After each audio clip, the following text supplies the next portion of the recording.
6월이 되니까 선거가 곧 있구나 하는 걸 느낄 것 같습니다. 현수막도 붙여져 있고 또 여러 곳에서 차가 다니면서 선거운동을 하는 거 보니까 지방선거가 가까워졌구나 그런 생각이 들었습니다. 올해는 다른 이슈 때문에 선거에 관심이 많이 없는데 이제 곧 선거 날짜가 며칠 남지 않았기 때문에 출마하신 분들은 얼마나 마음이 조마조마할까 그런 생각을 해봅니다. 특별히 지난 선거 때 나와서 아깝게 떨어진 분들은 아마 그 마음이 더 조마조마하실 것입니다. 나에게 기회가 다시 왔는데 이번에는 이 기회를 놓치지 말아야 할 텐데 그런 마음이 얼마나 간절하겠습니까? 아마 이번 선거가 끝난 후에 또 아깝게 떨어진 분들은 아마 또 그런 생각할 겁니다. 나에게 다시 한번 기회가 온다면 그때는 내가 어떻게 해서든지 꼭 당선될 수 있도록 노력을 해야겠다. 아마 그런 생각 하지 않을까 싶습니다.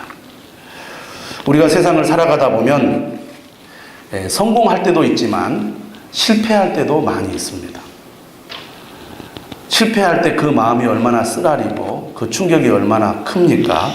그러나 우리가 세상을 살다 보면 실패가 또 다른 성공의 어떤 발판이 되는 경우가 많이 있습니다. 그러므로 우리가 실패했을 때 그 실패를 딛고 다시 재기할 수 있다면 그 삶은 나름대로 의미 있고 복되다고 할 수가 있겠습니다. 그럼에도 불구하고 우리가 세상을 살아가면서 실패한다는 것은 매우 뼈아픈 일인데 더 문제는 하나님과의 관계에서 우리가 실패한다면 그것은 훨씬 더 치명적이라고 할 수 있겠습니다. 만약 그 실패가 다시 기회가 주어지지 않는 실패라면 얼마나 끔찍한 일입니까? 우리가 실패했음에도 불구하고 다시 기회가 주어져서 하나님께로 가까이 나아갈 수만 있다면 그 사람은 복 있는 사람이다. 그렇게 얘기할 수 있겠습니다. 오늘 우리가 읽은 말씀은 하나님께서는 우리에게 다시 기회를 주시는 분이시라는 것을 말씀을 통해서 배울 수 있습니다. 한번 따라서 하겠습니다. 다시 기회를 주시는 하나님. 우리가 실패했다고 하나님이 바로 우리를 아웃시킨다면 어느 누가 하나님 앞에 설 수 있겠습니까? 감사하게도 우리가 실패했음에도 불구하고 하나님은 우리를 용서하시고 또 회복시켜 주시고 다시 기회를 주셔서 하나님 앞으로 가까이 나올 수 있도록 우리를 품으시는 분이시라는 것입니다. 모세는 광야 생활 40년이 되는 해에 가나안 진군을 앞두고 있는 2세대 이스라엘 백성들에게 설교를 하고 있습니다. 신명기는 2세대 이스라엘 백성들을 향한 모세의 설교입니다. 반드시 성공하기를 바라는 마음으로 모세는 이스라엘 백성들에게 하나님의 말씀을 전하고 있습니다. 왜냐하면 40년 동안 광야 생활을 할 수밖에 없었던 이유가 이스라엘 백성들이 하나님의 말씀을 듣지 않아서 실패했기 때문이고 모세가 이제는 더 이상 이스라엘 백성들과 함께 계속 그들을 도울 수 없기 때문이었습니다. 모세는 광야에서 그의 생을 마감해야 했습니다. 그것이 하나님의 뜻이었습니다. 함께 가나안을 들어갈 수가 없어요. 그래서 모세는 이제 마지막으로 이스라엘 백성들을 지도하면서 그들에게 마지막 당부를 하고 있는 것입니다. 신명기 9장 7절에 이런 말씀이 있습니다.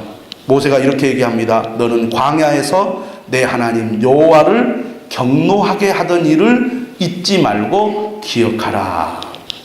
이스라엘 백성들은 잘 잊어버리는 민족이었습니다. 하나님의 은혜도 잘 잊어버리고 하나님 앞에 죄를 지어서 하나님의 징계를 받았던 것도 잘 잊어버렸어요. 그래서 힘들면 하나님께 원망하고 또 지었던 죄를 반복해서 짓는 그런 참 답답한 민족이었습니다. 모세는 40년 동안 이스라엘 백성들이 그렇게 살아왔던 삶을 너무나 잘 알고 있었기 때문에 제발 지금부터는 너희들이 잊지 말고 기억하라. 특히 무엇을 기억하라고 오늘 말씀하고 있냐면 하나님 여호와께서 너희들에게 경노하던 일을 잊지 말고 기억하라. 경노라는 표현은 매우 센 표현입니다. 하나님이 화가 나신 것이죠. 하나님이 분노하신 건데 보통 분노하신 것이 아니라 매우 격하게 분노하신 겁니다. 여러분, 우리가 서로 인간관계 속에서 갈등이 일어나면 화가 나잖아요. 근데 그 화가 조금만 날 때가 있습니다. 화가 났긴 났는데 참을 만한 화. 어떤 경우에는 화가 났는데 많이 화가 날 때가 있습니다. 근데 그보다 더 심해서 도저히 참을 수 없을 만큼 화가 날 때가 있죠. 하나님께서 지금 이스라엘 백성들에게 그렇게 화가 났다는 겁니다. 그러니까 왜 하나님이 그렇게 경노하셨을까요? 한 번, 두 번 이스라엘 백성들이 잘못할 때마다 하나님께서 용서해 주시고 또 용서해 주시고 또 용서해 주셨음에도 불구하고 그들이 반복해서 하나님께 죄를 지었을 뿐만 아니라 하나님이 어떤 분인지 알지 못하고 그들이 죄를 지었기 때문에 더 화가 나신 거예요. 특별히 9장 8절에 보면 호렙산에서 하나님께서 경노하셨던 일을 모세가 지금 얘기를 하고 있습니다. 이스라엘 백성들은 애굽에서 나와서 광야에 들어온 이후에 호렙산 아래 광야에 머무르게 됩니다. 거기에서 약 1년간 머무르게 되는데 호렙산에 도착하자마자 모세는 시내산 호렙산으로 올라가게 됩니다. 하나님과 언약을 맺기 위해서. 하나님께서는 호렙산에 올라 모세에게 하나님의 말씀을 전하시면서 그에게 10계명을 주십니다. 하나님이 직접 돌판을 이렇게 만드셔가지고 그 돌판에 하나님이 직접 쓰셔서 이스라엘 백성들이 하나님과 언약의 관계를 맺어서 그들이 하나님의 말씀을 잘 따를 수 있도록 잊어버리지 않도록 10계명을 돌판에 새겨가지고 모세에게 줍니다. 내가 너와 맺은 언약, 이 언약을 반드시 지켜라. 그러면 내가 이스라엘 민족을 복되게 하고 내가 영원토록 보살펴 주겠다. 이렇게 하나님이 약속을 하는 언약을 호렙산 위에서 맺으시는 거예요. 그 중요한 그 순간 모세는 무려 40일 동안이나 떡도 먹지 않고 그리고 물도 마시지 않으면서 하나님 앞에 금식하는 가운데 하나님과 언약을 맺습니다. 얼마나 참 신성하고 그 중요한 순간입니까? 그런데 문제는 이스라엘 백성들이 이 중요한 순간에 호렙산 아래에서 하나님께 죄를 범하는데 금송아지를 만들어 가지고 금송아지를 하나님으로 섬기면서 그들이 광란의 축제를 벌이는 것이죠. 하나님께서 모세와 대화하는 가운데 이 사실을 보게 됩니다. 그래서 하나님께서 모세에게 뭐라고 말합니까? 산 아래에서 백성들이 스스로 부패하여 나의 도를 속히 떠나 자기를 위하여 우상을 부어 만들었다. 이렇게 하나님이 말씀을 하시는 거죠. 그러면서 9장 13절에 뭐라고 얘기하느냐면 이렇게 얘기하십니다. 모세를 향하여 보라, 이는 목이 곧은 백성이니라. 나를 막지 말라. 내가 그들을 멸하여 그들의 이름을 천하에서 없애고 너를 그들보다 강대한 나라가 되게 하리라. 이스라엘 백성들을 향하여 목이 곧은 백성이라 이렇게 얘기합니다. 이 말은 무슨 뜻입니까? 이스라엘 백성들은 근본적으로 악하다는 것입니다. 그냥 몇 번 하나님 앞에 잘못하고 실수한 것이 아니라 이스라엘 백성들은 본래 본성이 악하다 이렇게 얘기하고 있는 거예요. 하나님께서는 이스라엘 백성들이 잘나서 구원해 주신 거 아닙니다. 그들이 하나님 앞에 선한 일을 했기 때문에 하나님이 그들을 선택하여 부른 게 아니에요. 그들을 불쌍히 여겨서 그들을 사랑하시기 때문에 그들을 부르시고 선택하신 거거든요. 그래서 그들이 하나님의 말씀을 따라 믿음으로 살기를 바라셨는데 그 악한 본성이 어디 가겠어요? 조금만 힘들면 하나님을 원망하고 조금만 하나님과 거리가 멀어지면 우상을 숭배하고 악을 행하는 이런 행동을 하니까 하나님이 참다 화를 터뜨리시는데 이 백성들은 근본적으로 악한 목이 곧은 백성이다. 그러면서 뭐라고 말하느냐면 나를 막지 말라. 모세가 이스라엘 백성들이 잘못할 때마다 하나님 앞에 엎드려서 제발 좀 봐주시라고 하나님 용서해 달라고 기도했잖아요. 모세가 또 그럴 줄 알고 이번에는 하나님께서 나를 막지 말라 이렇게 더 강하게 얘기를 하고 있습니다. 그러면서 하는 말씀이 뭐냐면 내가 그들을 멸하여 그들의 이름을 천하에서 없애버리겠다. 여러분, 이름을 없앤다는 것은 단순히 멸한다는 것보다 훨씬 더 강한 하나님의 징계입니다. 사람은 죽은 후에도 자신의 이름이 사람들의 기억 속에 보존되기를 원하는데 그 이름을 완전히 제거한다는 것은 사후에 어떠한 명예도 그에게 돌리지 않겠다는 저주의 징벌이라고 할 수 있기 때문입니다. 흔적도 없이 그 이름도 남기지 않고 싹 지워버리겠다는 거예요. 그러니까 얼마나 하나님께서 화가 나는지 알 수 있겠죠. 예, 나를 막지 말라. 예. 하나님께서 언약을 파기하고 약속의 계승자를 모세로 바꾸겠다고 선언하고 있습니다. 근데 여러분 출애굽기를 보시면은요, 이스라엘 백성들이 황금 송아지를 만들어서 제사를 드릴 때 그 황금 송아지를 가리켜서 아론이 뭐라고 얘기하냐면 이 신이 우리를 애굽에서 인도하여 낸 하나님이라고 말합니다. 이스라엘 백성들은 애굽에서 오랫동안 살아왔잖아요. 소는 일찍이 애굽에서도 신으로 숭배되었습니다. 그러니까 그들이 황금 송아지를 만들어 가지고 우상을 숭배한 것은 어떻게 보면 애굽에서 배워온 것이라고 할 수 있습니다. 하지만 아론은 다른 신의 명칭을 사용하지 않고 그 황금 송아지를 가리켜서 여호와 하나님이라고 그랬거든요. 근데 하나님은 그러한 이스라엘 백성들을 향하여 부패했다고 말합니다. 나를 속히 떠났다고 말합니다. 왜 그렇게 말씀하실까? 오늘 우리가 읽은 10장 14절에 이런 말씀이 있습니다. 하늘과 모든 하늘의 하늘과 땅과 그 위의 만물은 본래 내 하나님 여호와께 속한 것이로되.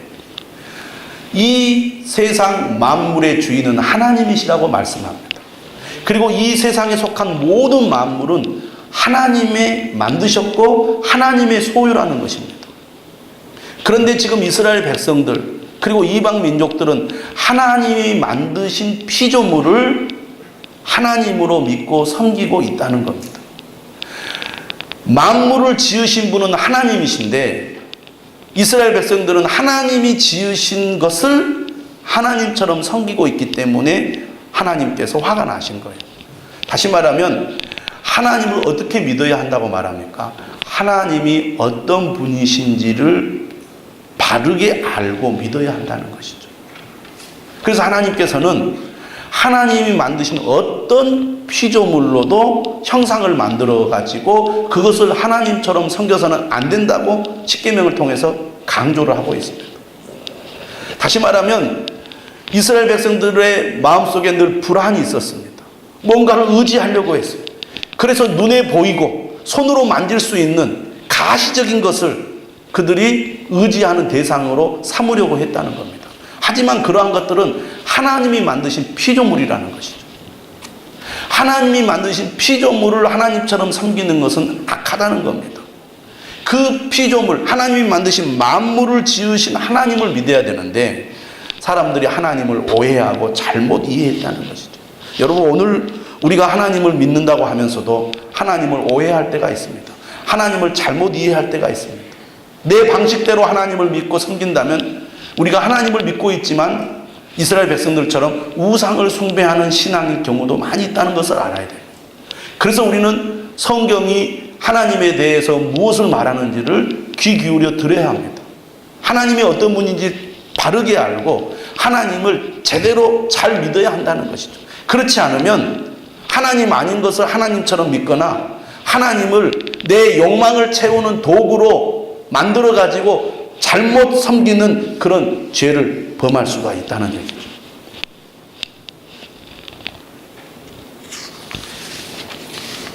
하나님께서 나를 막지 말라.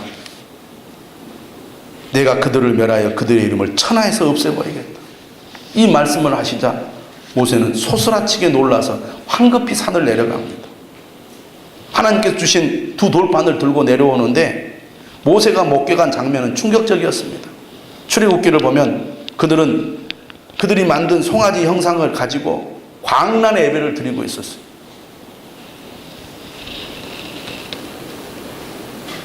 출애굽기 32장에 보면 모세와 동반했던 여호수아는 산에서 내려오면서 이스라엘 진영에서 워낙 큰 소리가 나니까 큰 싸움이 난 줄로 착각을 했어요. 큰일 났습니다. 저 밑에 싸움이 일어난 것 같습니다. 모세는 이미 하나님으로부터 그들이 무슨 잘못을 하고 있는지 알았기 때문에 모세는 당황하지 않았어요.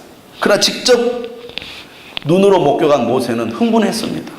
그래서 하나님이 주신 그 돌판을 던져서 깨뜨려 버리는 것이죠. 당시 메소포타미아 문명에서 점토판을 깨뜨리는 것은 언약을 파기하는 행위였습니다. 그러니까 모세가 지금 돌판을 깨뜨리는 것은 하나님과 이스라엘 사이의 언약을 파기하는 것을 의미합니다. 모세는 이 심각한 상황을 9장 19절에서 이렇게 표현하고 있습니다. 여호와께서 심히 분노하사 너희를 멸하려 하셨으므로 내가 두려워하였노라. 이스라엘 백성들은 정작 자신들이 지금 얼마나 심각한 상황이 있는지를 잘 모르고 있었어요. 하지만 하나님의 말씀을 듣고 하나님의 말씀을 알고 있는 모세는 매우 심각하게 생각한 것이죠. 큰일 났다. 이건 예전의 일들과는 차원이 다르다. 하나님이 우리를 선택하고 불러주셨는데 하나님이 언약을 파기해버린다면 이 민족은 끝장이다. 모세는 그렇게 생각했기 때문에 정말 근본적으로 이 문제를 해결하지 않으면 안 되겠다고 생각을 한 거예요. 그래서 모세가 내려와서 돌판을 가지고 어떻게 합니까?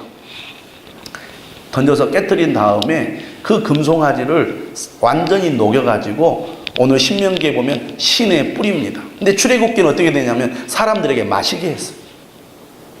그러니까 아마 두 본문을 우리가 종합해서 생각을 한다면 신에 이렇게 뿌린 다음에 그 물을 떠다가 마시게 한 것 같아요. 흔적도 없이 없애버리는 것이죠. 우리가 했던 이 죄가 얼마나 하나님 앞에 크게 경록게 하는 것인지 너희들 절대로 잊지 말라. 그리고 모세가 어떻게 합니까? 이스라엘 백성들을 위하여 하나님 앞에 기도합니다. 여러분, 하나님께서는 이 모세의 기도를 들으시고 이스라엘 백성들을 용서하십니다. 나를 막지 말라. 이 백성을 내가 멸하여 그 이름을 없애버리겠다. 하나님이 완전히 화가 나시고 경노하셨음에도 불구하고 이스라엘 민족이 망하지 않고 40년 동안이나 광야 생활을 버틸 수 있었던 것은 모세의 중보기도 때문이었다. 이렇게 우리가 생각해 볼 수가 있습니다. 모세의 기도가 한 민족을 살린 거죠. 만약 모세의 기도가 없었더라면 이스라엘 민족은 광야에서 진작 멸망받고 말았을 것입니다. 하나님께서 이스라엘 백성들을 용서하시려고 성막을 짓게 하셨습니다. 그리고 아론의 가문을 제사장으로 뽑아서 아론을 통하여 이스라엘 백성들이 죄를 지을 때마다 용서받을 수 있는 그 길을 마련해 주셨습니다. 그런데 이 아론이 백성들에게 떠밀려서 금송아지 우상을 만들고 제사하는데 앞장을 서게 됩니다. 그러니 그 아론을 살릴 수 있겠습니까? 죽여야지. 아론도 하나님이 죽이시겠다고 그러니까. 모세가 하나님 제발 아론을 죽이시면 안 됩니다.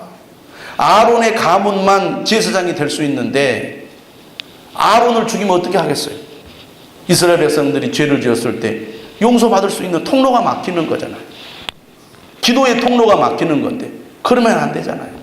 그러니까 백성들을 용서해달라고 기도하고 아론을 용서해달라고 모세가 기도하고, 모세의 기도를 보면요 3가지 기도 제목이 나와요.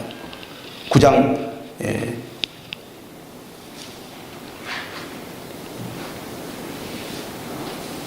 25절 이하에 보면은 첫 번째는 이 기도입니다. 이 백성은 하나님께서 애굽 땅에서 속량하신 백성이니 멸망시키면 안 됩니다 하는 겁니다. 하나님께서 이스라엘 백성들을 구원해 주셨잖아요. 하나님께서 구원하신 이 백성들을 하나님께서 멸망시키면 어떻게 합니까? 그러는 거예요. 두 번째로 아브라함과 이삭과 야곱을 기억해서 이들을 용서해 달라. 하나님, 이전에 이들의 조상인 아브라함, 이삭, 야곱과 약속을 맺지 않으셨습니까? 그들에게 맹세하지 않으셨습니까? 그 맹세를 기억하시고 용서해 주옵소서. 모세는 하나님 앞에 기도할 때 무턱대고 기도한 게 아니고 하나님의 약속의 말씀을 붙들고 기도하는 거예요. 여러분, 다윗도 그렇게 기도합니다. 하나님은 약속하신 것을 반드시 지키시기 때문에 그 약속의 말씀을 붙들고 기도하는 것이 매우 중요합니다. 모세는 그런 기도를 해요. 세 번째, 이 백성을 애굽에서 이끌어내신 하나님이 결국 그들을 멸망시키면 애굽 사람들이 하나님을 조롱하실 것입니다. 하나님의 명예가 실추되는 일입니다. 그러니 하나님, 이스라엘 민족을 멸망시키면 안 됩니다. 이렇게 끈질기게 모세가 하나님께 기도하자 하나님께서는 모세의 중보 기도를 들으시고 그의 진노를 거두셨습니다. 그래서 그들이 죽지 않고 가나안으로 들어갈 수 있는 기회가 다시 열리게 된 것이죠. 하나님께서 모세에게 말씀하십니다. 오늘 본문에 보면 처음에는 하나님께서 두 돌판을 직접 만드셔가지고 직접 하나님이 그것을 쓰셨는데 이번에는 뭐라고 말씀하냐면 모세를 향하여 너는 처음과 같이 두 돌판을 다듬어 가지고 산에 올라오라. 그리고 그 두 돌판을 보관할 나무궤를 하나 만들어라. 이렇게 하나님이 명령을 내리십니다. 네가 깨뜨린 처음 판에 쓴 말을 내가 그 판에 쓰리니 너는 그것을 그 궤에 넣어라. 약속을 파기하고자 했던 하나님께서 다시 그 약속을 이행하시겠다고 약속을 갱신하는, 언약을 갱신하는 그런 말씀을 하신 것입니다. 다시 말하면 하나님께서 이스라엘 백성들에게 기회를 다시 주신 것이죠. 4절에 보면 십계명을 처음과 같이 그 판에 쓰시고 그것을 모세에게 주십니다. 모세는 산에서 내려와서 하나님께서 명령하신 대로 그 판을 언약궤에 넣어서 40년 동안 보관을 해 온 것이죠. 그리고 오늘 광야 40년째 되던 해에 2세대 백성들에게 설교를 하고 있습니다. 1세대의 실패를 반복하지 말고 하나님이 다시 주신 기회를 놓치지 말아라. 사랑하는 여러분, 우리가 때로는 실패할 때가 있습니다. 그러나 기회가 다시 주어진다면 그것이 얼마나 복된 일입니까? 문제는 우리가 하나님과의 관계에서 실패했다면 하나님께서 우리에게 기회를 주실 때 그 기회를 놓치지 말아야 한다는 것입니다. 여러분, 어떤 이유로 하나님을 멀리 했던 적이 있습니까? 하나님의 말씀을 떠나서 세상으로 나아가 하나님 없이 하나님 등지고 살아가셨습니까? 오늘 말씀을 듣고 다시 하나님의 부르심을 따라 하나님 앞으로 가까이 나오시기를 바랍니다. 여러분, 기회가 항상 우리에게 주어지지 않는다는 것을 알아야 됩니다.